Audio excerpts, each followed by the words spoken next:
What's up, Brew Crew? It's Julian. We're back at it. I'm joined by Chev, and this is Brew Crew Podcast episode number 6. How you doing, Chev? I'm doing pretty good. Traveling across the country currently, so coming to you live from I think it's Rockville or Springfield, Utah. I can't really tell. Ah, All I know yes. is I'm surrounded by giant rock formations, so the And geologist in Mormons? you would be very jealous right now. And Mormons. Yes, Chev is currently completing his trip across the coast so that we can establish national domination Our, and then, of course, world domination after that. exactly, yes. It's time. We realized after getting, what is it, like 5 likes on our last Instagram post, it's time for us to set up 2 offices, one on the West Coast and one on the East. Exactly. We made it big, and now we're moving up to the big leagues. All right, so it sounds like we've got a full list of stuff going on today, Julian, between the Zendikar reveal and the Double Masters previews. I feel like we're coming to the end of that. Yes, I believe most of the set has been previewed, so this is going to be probably the last time we talk about it. But oh boy, is it a doozy, Chev. Indeed, it is. So, like we did for the last set that we previewed for Jumpstart, we are going to go through and we have a few categories here, and we're each going to pick our favorite card in those categories just to highlight some stuff because this is a large set. There are a lot of cards. I think there's probably nearly 300 cards here. So we're just going to pick a few of our favorites and talk about them. And then, like you said, we will talk about somehow we're already discussing Zendikar, even though it seems like it's Yeah. at least 2 months away. The hype chain never ends. That's just that's the modern life of anyone who talks about Magic these days. So, double masters. Chev, you're the finance guy. The first thing we want to talk about, what's the best financial reprint? Oof. Well, I've got to say, there's a lot of fantastic things that are being reprinted here for the first time, or maybe the second time, and so all of these things are, like hopefully going to tank in price. But one of the ones that I really noticed, just kind of like looking back, is Karn Liberated. He's kind of like the OG Ugin in a sense, where or when I say that, I mean the Ugin Planeswalker, and I stall for time as I make sure I get his abilities right by searching it on Scryfall. But basically, you cast him for 7 generic. His +4 is target player exiles a card from their hand. -3 is exile target permanent. So, at the end of the day, you could think of it as a 7 mana sorcery to exile any permanent. But if you get his ultimate off, -14, restart the game, leaving in exile all non-aura permanent cards exiled with Karn, then put those cards onto the battlefield under your control, starting loyalty of 6. So it's a powerhouse that's been around since New Phyrexia, but it's also been around $70 for most of that time, with I think hitting a high of 90 in the not Return to Ravnica, the Ravnica 3-peat days. And since then, it was an Ultimate box, it was an Ultimate Masters, and now it's in Double Masters, and so we just keep seeing the price fall to around $30, making it much more accessible. So I think that's one of the biggest losses from this reprint. Yeah, Karn has been kind of the go-to Tron, unkillable, colorless threat, whatever you want to call it. So it's been such a staple, especially in modern, that it's Yeah. yeah. But it's like it's one of those cards like Liliana the Veil, where it just is always dumb expensive, because it's just a Right. staple It's in it's those never decks. something, especially coming from like maybe Commander or the more casual formats. You're never willing to pay that amount of money to try it out or splash it. But now we're getting closer and closer, or I guess dangerously close to maybe I'll get a copy and see what happens. Right, exactly. So it has been reprinted. I want to say this might be its third time being reprinted, maybe fourth. Yeah, it was reprinted in Modern Masters 2015, Ultimate Masters, and now Double Masters. Yeah, so it's become sort of a staple of the reprint, which we like to see because it is a very cool card, a very powerful card, and there's honestly no reason for a card to be $90 like you said. So we're glad that it's creeping back down. Exactly. My personal pick is Mana Echoes, which just was spoiled today. I was looking through and I saw that and I was like, oh, this has to be it. So Mana Echoes, for those of y'all that don't know, because it is an older card, I believe it was originally printed in Onslaught block. Mana Echoes is an enchantment for 2 red red. Whenever a creature enters the battlefield, you can add an amount of colorless mana equal to the number of creatures you control that share a creature type with it.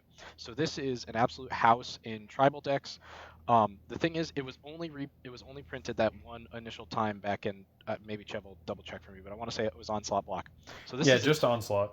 Yeah, so this is its first reprinting, and this is an absolute powerhouse in Commander. People love tribal decks, and this deck can do absolutely ridiculous or bonkers things, as Chet might say, when it comes to playing tribal decks. And also, if you want to do sometimes more competitive, more combo-y, degenerate style things, there's definitely ways that you can go infinite with this sort of thing. So it to finally be reprinted is great. I just checked the price today, and it was around $40 for the original Onslaught printing and $75 in foil. So this hopefully should tank that by half. This is a powerful card. I feel like somewhere between the $15 to $20 range is right where it should fall, but Definitely. right now up at the 40. It's a little bit high, especially for people who just want to play their, Morophon, insert X here tribal decks. Mana Echoes is definitely Right. good for those sort of players. So it should come down for the casuals. So off the best financial reprint, what's your favorite reprint? Just out of all, this is obviously an all reprint set. What's your favorite thing that you're glad to see come back? Well, I got to say, I definitely the sword cycle is really striking a chord with me, especially because they were all originally printed before we got into Magic. Since I think there were Scars of Mirrodin and maybe the original Mirrodin. I forget when they were originally printed, but point is they've always had this sort of really cool looking art and just this idea of super powerful equipment that you really just want to see someone running into battle carrying. But we're always incredibly out of the price range. So just seeing that entire cycle getting reprinted and with really cool box stopper art is amazing. I'm super excited to hopefully get my hands on one of those and throw it into some commander deck just to see what it's capable of. Definitely. I mean, they are super powerful in Commander with the protection, and then they all have pretty good, you know, when equipped creature deals combat damage triggers. There's a lot of cool stuff. So yeah, and I agree. I mean, even now, most of the swords are somewhere between the $20 to $30 range, maybe even a little bit more, which is still just like a lot for you know these sort of Yeah, cards. well, So some of the swords are still $50. I think uh, it's the sort of Feast and Famine is like still 50, 55. yeah, which is one of the best ones in Commander. So it's good that it's getting reprinted because that'll bring it to a lot more people, really. Especially in 60 card formats, you're really only playing one or two of these if you're playing them. But for there's just a lot more people who would want to play that in Commander, so it's good that they'll be able to pick them up or crack them in a pack. So my personal, if my tabs will cooperate, there we go. My personal favorite reprint is Sundering Titan, which is not a card that a lot of people like, but I think this card is sweet. I don't really like the new art. I like the old art back from, I want to say like original Mirrodin block, maybe like Darksteel. But this card is an Mm-hmm. 8 mana artifact creature, right? 7/10. So first of all, when I first saw it, I was just like, oh, this thing is massive. Like I would love to just ramp into this. And then when it enters the battlefield or leaves the battlefield, so you can get a little dirty with some blink shenanigans. Choose a land of each basic land type and then destroy those lands. Now, this card currently banned in Commander, which I can understand. I can understand why the rules committee originally had it banned because it's been banned as long as Chev and I've been playing, so 5 or 6 years now. Easily. 5 or 6 years now. But I really think it's not that bad, and I think that uh, because there is this whole social thing with Commander, like just don't be the guy who's running like Deadeye Navigator and just blowing up everybody's lands like that. Like just play this as a big thing. Plus, it's nice because you can help take somebody off their color if you need to, especially if they're 1 mana off, casting the Ur Dragon or something. You can delay that for a turn so that they don't, rain Hellfire down on you. So I think Sundering Titan's a pretty sweet card, and it's just got this like monolithic status. It's just so, you know, imposing in my mind. It's like, kind of like Godzilla almost. That I love that it's being reprinted, and I want more people to be able to play with this card, even if it does ruin some people's days. I also have to give a quick little shout out to And I have to Oubliette. throw some hate. I have to throw some hate at Oubliette. Well, so I mean, of all the things to get reprinted, seeing this as an uncommon one is fantastic, but also the amount of like work that went into getting this printed is just insane. Considering they have to bring back the entirety of like phasing as a mechanic, they have to reword the entire card, and since it's available in Pauper, like we just get more access to it. But the most important thing, of course, Julian, is it gets around the commander redirect rule, making it actual removal for commander until you get rid of it. You're Wait, you're Right, I right. am Wait, correct. you're Because right. What phasing the hell? doesn't cause something to change zones, it just phases out.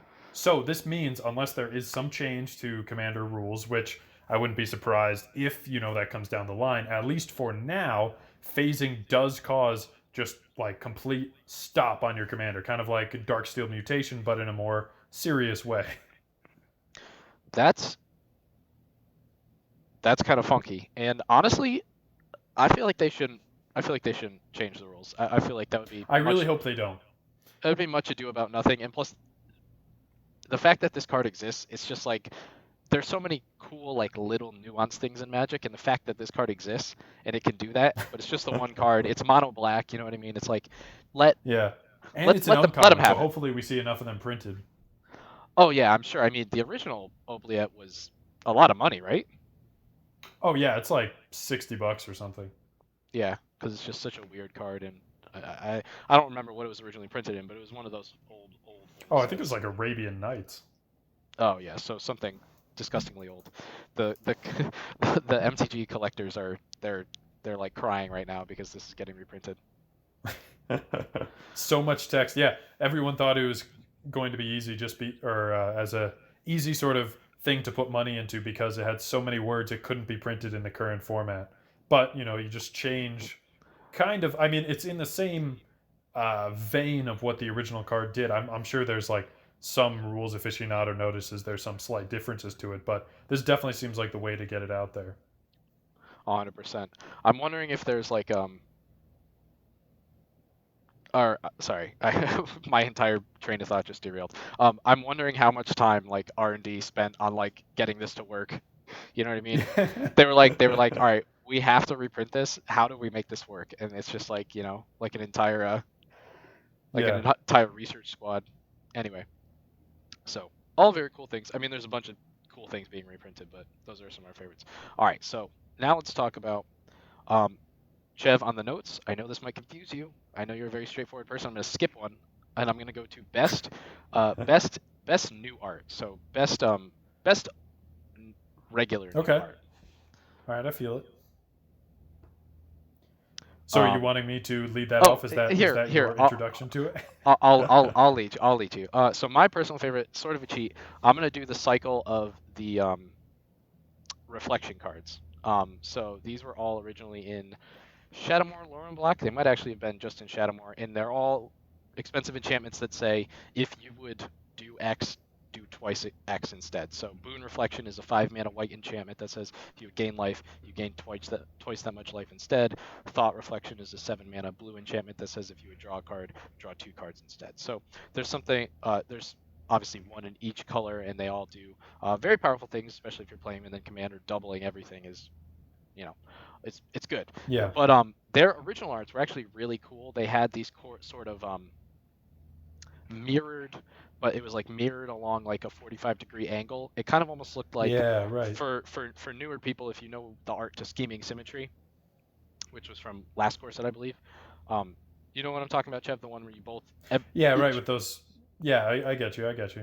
each player searches their card for library, puts it on top. It's like fair demonic tutor. So they had something sort of like that, and this time they did it so that it's mirrored just down like the center line. So Hmm. it still looks very cool, but the art is just like, especially on Mana Reflection, it's so Yeah. vivid and intricate, and I just love it because some of those old arts, even though they're really nice, they just don't look as um, Right. With whatever was going on with printing back then too, I think it was harder to make these cards pop as well as they do now. exactly, and I think the fact that you can do a lot of things digitally now too helps out. I mean, I don't know how much of this was digitally created, but the arts are just check them out. They're super cool. I would love to have like just like tapestries of these in my room because they just look excellent. I also just like the cyclic cards. So, what's your favorite one, Joe? I would say my favorite is the Wrath of God that I think comes with pre-release packs. I forget. I forget how to get this promo. But it the new art. Highly recommend looking it up. Instead of going with the more like white Wrath, or where everything is just completely obliterated, like you see in the typical Wrath of God art. This one has kind of like an old school, almost the same sort of color palette as the Armageddon that was being printed in in Masters 25, where it's more like yellow hued, and you can see more of like the visceral act that's going on and obliterating everything, and it just kind of draws a bigger reaction than just things are gone now. So I'm a very big believer in this new Wrath of God art. Yeah, I just looked it up. It looks sweet, honestly. It's like, um, if you can picture the art for Supreme Verdict in your head, it almost looks kind of like that. Yeah, that's true. It's like there's like this hole opening up in the cloud. It almost looks like everything's like being like vacuumed up by like an alien spaceship or something.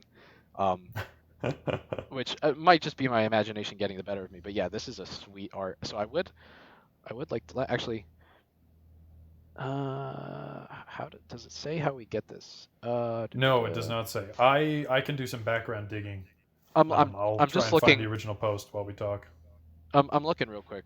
Uh, It was mentioned. it's you can get it by it's a buy a box promo or by playing in a launch event. Yeah. Okay. Gotcha. Okay. So unfortunately, I don't think I will be getting my hands on one, but maybe on the secondary market. I'll keep my fingers crossed for you. I appreciate that. These being a control mage and wanting to bling your decks out, it's a hard life. I think I'm Uh, okay without your control decks, honestly. I'll learn to survive without such terror in my life. Just one let of me the play my big Eldrazi and, don't do anything about one of the few benefits of quarantine is you haven't had to face those down in a bit. it. But remember that when Maelstrom Wanderer comes out and Selvala Stampede and the Ur Dragon and things like that, I'm also the one who has your back. So, you know, Yeah, that's true. count your blessings, sir. All right, all right.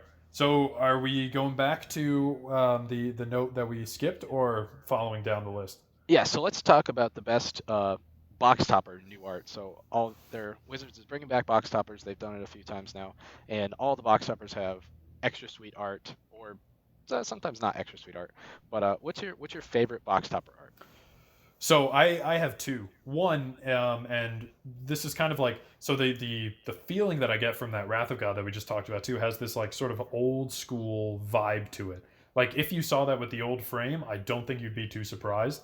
And I like how some of that is coming back with a couple of these cards, including the box topper Mana Crypt, which just like I can't even really describe, but it's like a square box that's opening with these glyphs on the sides, and it's like absolutely amazing. And a quick second place would be the box toppers for the Urza lands, and to an extent the new Karn box topper. They were printed as this panorama that was then cut up into the individual lands. And Karn's unfortunately was zoomed in a little too much, so they get the character in the forefront. Where if you zoom out a bit, then it fits with the rest of the panorama. But it's just this totally awesome sort of flowing feel that you don't see in many land cycles anymore. And I'm a big fan of bringing back, even if it's just to bling out my colorless commander deck. I 100% agree with you with the Urza's lands. I mean, I saw just Urza's power plant initially, and I was like, oh, that's like a really nice art style. It's like really full of light, and it just feels nice and refreshing. Does bring a bit of the old Yeah, days. And then I saw the four cards all next to each other, and my mind was just blown. I really wish they would do more of that sort of thing for definitely. certain cycles. Like it would be cool um, if they did that for like I'm just looking at all the swords are right next to each other. If they did that somehow, that was like one big panorama, Yeah. that would be really cool too. As I'm many almost as possible. I'm picturing almost like a an assembling of the Knights of the Round Table, and each one has one of the swords, and if you put it all together, it's like Exactly, yeah. it's the full court. But so speaking of swords, though, my personal favorite box topper actually is the Sword of Fire and Ice. So it's like this armored man, and it's almost like he's pulling the sword out of the stone, and it's half blue, half like molten red for the fire and the ice, and it's like almost melting. There's like lava coming off of it, but also icicles. It's a really sweet art. It's like nice and smoky dark in the background. It's got a very Dark Souls Hmm. vibe, which I respect. But that is a sweet art, and I don't normally play equipment in my decks, but I might have to make an excuse just to get this. So I mean, Yeah, Dakon it would Black it be it Blade, would be worth it. Dakon Black Blade, Dakon Blade of Fire and Ice, like it's close enough. I mean, you got to give him a sword. Exactly, exactly. I also do want to do an honorable mention to Phyrexian Metamorph. Personally, I like that Mm, card, so I'm happy that it's here, and it's the way the metal is flowing and shifting around the actual metamorph itself gives me very much the Terminator 2 vibes, yep, um, definitely. so I like that, That but it's liquid also metal sort of feel. exactly, and it's just a very it's almost not it's kind of got almost like a watercolory flow to how everything goes, so I really like that Yeah, art. yeah, that's the other thing. Some of these box toppers are have been taken in a really unique direction that I really appreciate. Yeah, definitely. It's too bad these are going to be expensive cards because I would like to pick up a Yeah. lot of these. So on the other hand, there are some of these box topper arts that kind of fell flat, at least in my opinion. So our There next were top, definitely a few, yeah. so our next topic is the biggest miss on arts, specifically box toppers. Most of the arts in the normal set are, you know, reasonable enough, or you take it or leave it. But for these big ticket items, what was your biggest art miss, Jeff? So for me, it's less of the art itself being not good because I think it's a very like provocative art. But it would be the box topper for Cyclonic Rift. Now, of course, it's fantastic. Cyclonic Rift is getting reprinted, but the art of the box stopper is kind of like there's an is it mage tinkering in a lab. Something goes wrong, and there's like a small explosion that's sucking everything in, and you kind of see like a table that's about the same width as the random rift, I guess, being sucked in, and a person that's being sucked in, but it feels very small. So when I look at the art, it makes me think of if you were to cast Cyclonic Rift for one in a blue and just return a target permanent to someone's hand, which, as we both know, is generally not the purpose of Cyclonic Rift. And if you compare it to the previous art, which is a incredible sort of like typhoon above an entire city, pulling in full buildings, that gives me the sense of the overload, take everything from the board and throw it back into its opponent's hand. So it's more a matter of scale, where I'm kind of confused why the scope of this rift is so small when it's supposed to be affecting the entire board. So that for me feels like this is a fantastic piece of art, but it would be better served in on a different card. Yeah, I would agree. This is much more of a just, generic bounce spell or generic deal X damage, look at the top card of your library spell. So I agree. Mm-hmm. Cyclonic Rift is just it's too big an effect, too iconic a card to relegate to this art. My personal picks are Dark Confidant and also Batterskull. Batterskull, I'm sorry, RK Post, I think is what that says. First of all, that's kind of like a heavy metal name, but this is just not. This doesn't look good. It's like nubby and the color palette is bland. So I don't know. That doesn't do it for me. And then the Dark Confidant art could be cool, but it's just once again it's so generic. And also, why is it like so off kilter? Like I understand the rule of thirds, but this is just I don't know. Bob deserves better, and Batterskull deserves better, in my opinion. You want to weigh in on those, Chev, or am I being too mean? I mean, obviously there's something that's like both of the artists for these are fantastic in their pedigree for what they've given to the Magic community, but it's definitely like it's big departures from what we're used to seeing for these characters, especially with like Batterskull of being just like a giant thick skull coming out of the ground and smashing something, where this new one is very insectoid, and so it feels less like it's something that came out of the ground and did like an initial just slam into someone and is like the super powerful force, and more of just like a big scary insect. So I definitely feel like Batterskull is a mismatch between the two. Um, the Dark Confidant is definitely it's a interesting direction to take with that sort of smirk, and I feel like we've come too accustomed to the character Bob of Dark Confidant to allow for this much expression from the normal populace. Fair enough. I appreciate you tempering my words with your diplomacy. um, I do like the idea of it being like that confidant though, because in the original art, there's no one. I mean, correct me if I'm wrong, but there's no one in the chair that's being, you know, like coerced. Whereas this one, I do appreciate how it's like, all right, I'm the devil on your shoulder, sort of convincing you to do something bad, and the old guy's like, oh yeah, tell me more. Kind of like that scene from Lord of the Rings, where the old one is more of like it's a more provocative piece of art, but it's just like, hey, I'm the creepy dude who sits behind the chair, but I'm not going to show you who's currently there. Right. Yeah. If you look at the regular art for this set, it is that one, which is a pretty cool art, but it could use for some poor old king getting basically Exactly. getting puppeteered. Anyway, I have to say I think the box toppers in this set have been a pretty big success. Oh yeah, definitely. Especially if you're considering other premium series card arts like some of the inventions or the invocations from Amonkhet that have been a little bit more hit or miss. I think across the board here they really Right. Some of those are did an definitely more excellent hit or job. miss, but I definitely appreciate Wizards going more towards this box topper direction, considering how much more frequently than these are opened compared to when we've seen masterpieces in the past. Like there will be, I believe, just by the number of boxes open and the number of VIP packs, more of these like higher quality arts out there than there were masterpieces. Because you weren't guaranteed to get a masterpiece for every box you opened, but for this, you are guaranteed one. True, true, true. Yeah, I mean, I was just talking strictly from an art perspective, but the financial Yeah, that's perspective true. is that's I One mean one that's one that I definitely I initially thought was like an art I wasn't too sure on was the a full art for Sneak Attack. It shows four orcs sitting around kind of like a fire, and it's a very subdued color palette. And I was like, okay, great. You know, these guys are enjoying a meal before they sneak attack. Like I'm confused. Where's the sneak attack here? And I will say it took me an embarrassingly long time to notice the giant lizard head in the background. So yeah. it's a little more subdued than the crazy goblin we get in the normal sneak attack art. But I definitely appreciate the sort of like subtle nature of these guys are about to be dinner. Yeah, yeah, it's not looking too hot for those orcs. So I So think that brings us to the last thing we wanted to talk about, Julian, which was the what do you think this set is missing in terms of its reprints? Because we've gotten a lot. We've gotten more than could have ever hoped for. But there's always that one card that you wish had seen a reprint that hasn't.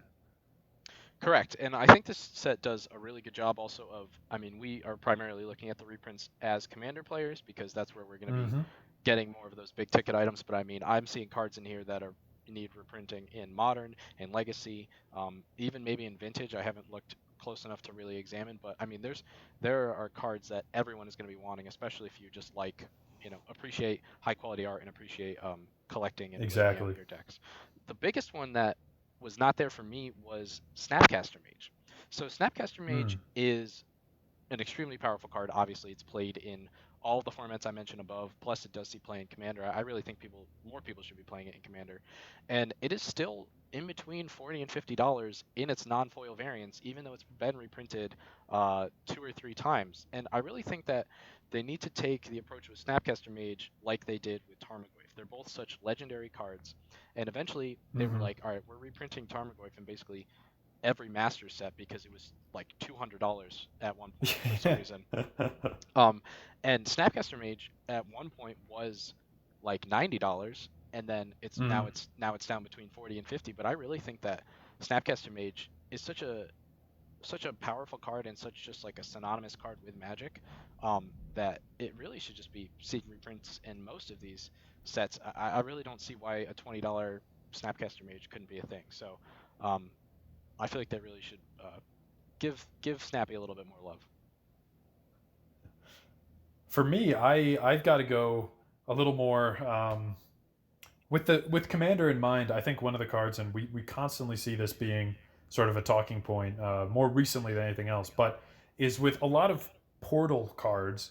That's one of those kind of forgotten sets, kind of like Starter 1999, where we saw Grim Tutor reprinted from just last core set, and there's a lot of powerful cards in there that are so old that their Oracle text has been changed in a bunch of different ways to either make them incredibly powerful or has really hurt their power level. And where I'm going with this rant that's completely unrelated to the point I'm trying to make is there's a one card from I think it's the original Portal set called Nature's Lore, or no, it's not Nature's Lore. That's what it's a copy of. It's called Three Visits, and Three Visits costs, I'm sure you were getting here, one green and one generic. Search your library for a forest card and put that card onto the battlefield, then shuffle.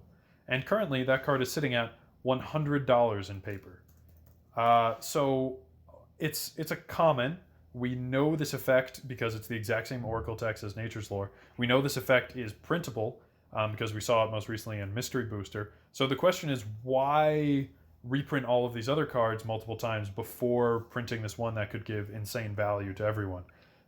So it's kind of more of a, this is a common. This could just be thrown into any set, really. But, we're still left kind of wanting it and waiting for reprints for a lot of powerful portal cards. Yeah, definitely. I mean, especially something like that. It's just there are ramp cards in every set. I don't know what it is. I think that Wizards, maybe because Portal was the kind of like let's break into Asian markets sort of set, but I feel like they have Yeah. just not. I don't think they've really reprinted anything from that much. Maybe like one or Well, two cards. a lot of the cards, since Portal used a different version of Magic that didn't have instants, and there was another couple key things that made it just like a very powered down set. So there's not a lot of cards that you would really care about getting reprinted.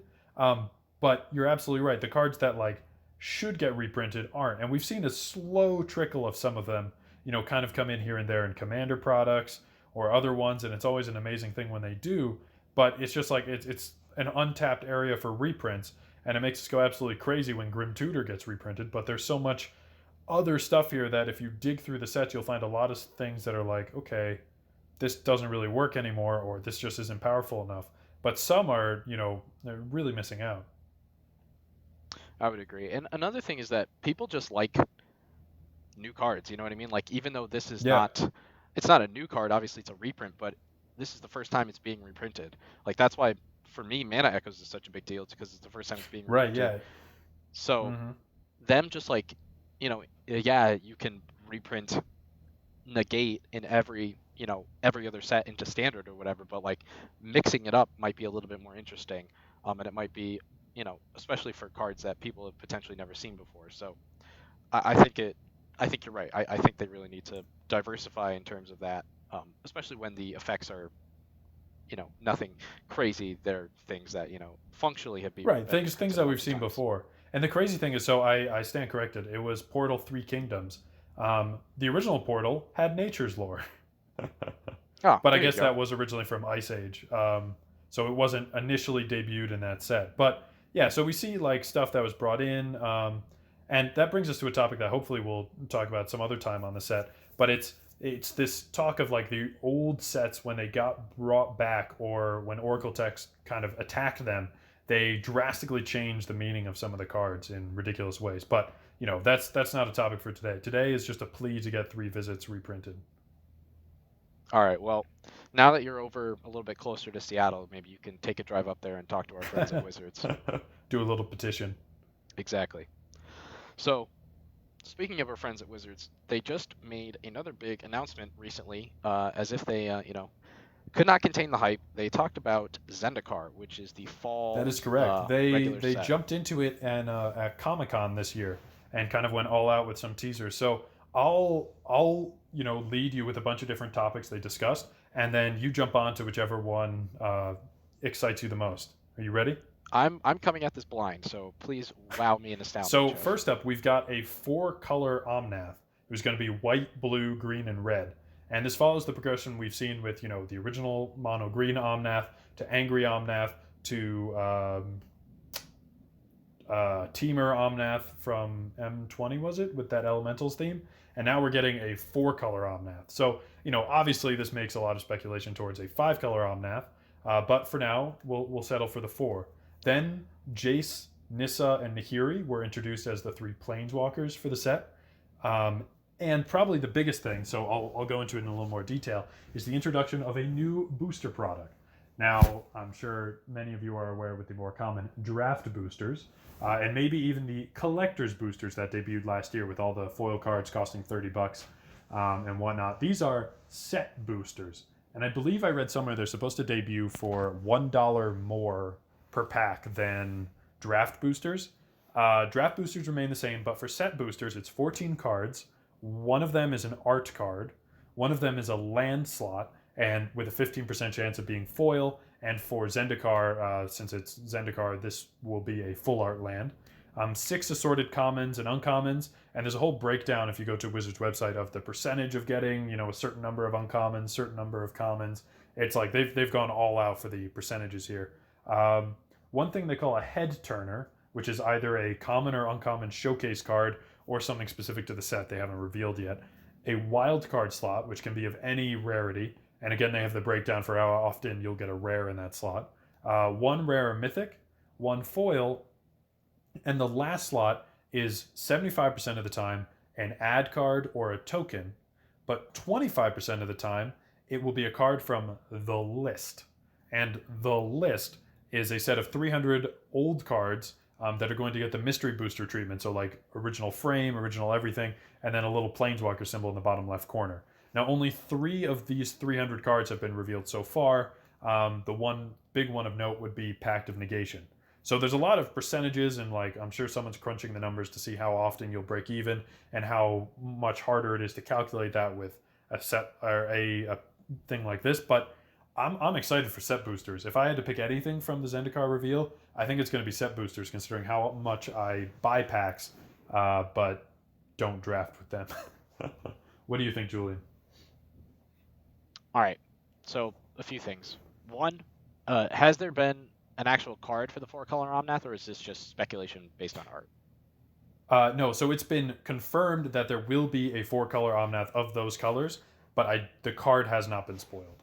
Oh, okay. All right. I was briefly searching the internet and I couldn't find anything. So, but I am excited, and I do like the. I'm basically waiting for the 5-color Omnath so that I can play all of them in a deck together. But we'll get there. We'll get there The eventually. Omnath Bros. In terms Omnath of Tribal. exactly, Omnath Tribal. In terms of the Planeswalkers, I like Nahiri. I'm happy that she's back because I believe the last time we heard from her was on like Shadows over Innistrad after she. Well, technically, we heard of her from War of the Spark, where she was brought out of the rock to solely fight Sorin. Oh, I guess I need to catch up on my story a little bit, but I like Nahiri. She's cool. So yeah, to give you a brief recap, they kind of just back. battled each other and ignored everything else that was going on in War of the Spark. Classic. Those old fogies, the oldest of the planeswalkers, just they're not worried about your silly dragon god or anything like that. Nissa, I like Nissa, but I really need her to not be a crazy ramp card. Because of how powerful her current iteration unfortunately, is Julian, I hate to burst your bubble on that, but there was speculation that the Nissa card would be a landfall loyalty ability. I don't know. I'm reserving my judgment for now, but just looking at Nissa's current iteration and the shape of standard and how powerful ramp is, I really want Wizards to play it safe. Jace, I have a personal vendetta against Jace, but he actually hasn't been too terrible in card form recently, so that's true. We'll see how that comes out. Pretty bearable. Honestly, I want to see more like white and black planeswalkers. I think we've had enough in terms of blue and green, and I really think that white and black planeswalkers, and also a little bit red to an extent, need to really come back and be at the forefront. I just feel like in terms of balance and also in terms of just doing interesting things. So I mean, I enjoy all these planeswalkers, but I wish that we could switch away once again from the the standard Gatewatch sort of things. Like I'd love to see. We've seen a departure from them for the last few sets, but I definitely wouldn't mind a couple more sets to introduce more characters before bringing them back. Right. I mean, I want to see what Garrick's doing. I think Basri is going to be very interesting. So all that sort of stuff. But anyway, carrying on. In terms of the set boosters, I am worried about product fatigue since we already are releasing so many. That's true, and the space on shelves in like big box stores. How much is going to be dedicated to each? Also true. So I'm worried about product fatigue. I'm worried about especially newer players coming in and just being like, well, what's the difference? Like, in just being overwhelmed by the amount of options there are. But on the other hand, Hmm. I am happy that there are these options because if you are a hardcore limited junkie, you can go and you can get your draft boosters. If you are a high roller or you love blinking stuff out, you can go and get your VIP boosters, your specialty products, whatever the name is nowadays. And if you're somewhere in the middle, which I think that's usually where you and I fall, you can get your set Yep. boosters, which are a little bit more catered to potentially pulling things that you might want to slot into a Exactly. commander And deck. the idea behind them being like, if you're not wanting to play limited where, the packs are dictated by this as fan of like having cards that are good for draft at like certain number of percentages and that make the draft format balanced, where set boosters don't need to worry about that. Like for set boosters, it's like, congrats, here you are, you opened a pack, here's a bunch of cool stuff. So it brings new life to the idea of, oh, I'm going to open a pack and see what I get. Where personally, I've done that recently. I've bought a couple packs from recent sets, but there's definitely a lack of interest in 14 out of 15 of the cards, 9 times out of 10. Where this gives a much higher chance of being more enjoyable for multiple cards of it either being interesting or unique in some way. Yeah, I would agree. I mean, there is just, a certain amount of the fun, especially when you're first getting into Magic, is just, the wonderland of opening packs and seeing what you get. So I'm glad that they can kind of rekindle that sort of thing, especially for more enfranchised, you know, old Mm-hmm. old curmudgeons like you and me. I think that's everything we had on the docket for today. That is, we are very efficient in terms of getting all the info out to our lovely audience. Yeah, so I Well, guess the big thing is next week I'll be coming in live from our new Santa Barbara office. Maybe I'll get a couple interns while I'm out there. you better just head on up to Silicon Valley and find some people to do the grunt work. I'm tired of editing all these videos and the podcasts and all that. um, but yeah, so Chet, we wish you a safe trip out there. We will be coming to Thank you. you once again next week. We might even have a few other voices joining us, and we're excited to see what the next week in Magic content brings. So this has been Julian, and Chev is over And there, Chev, and we are signing out. see ya.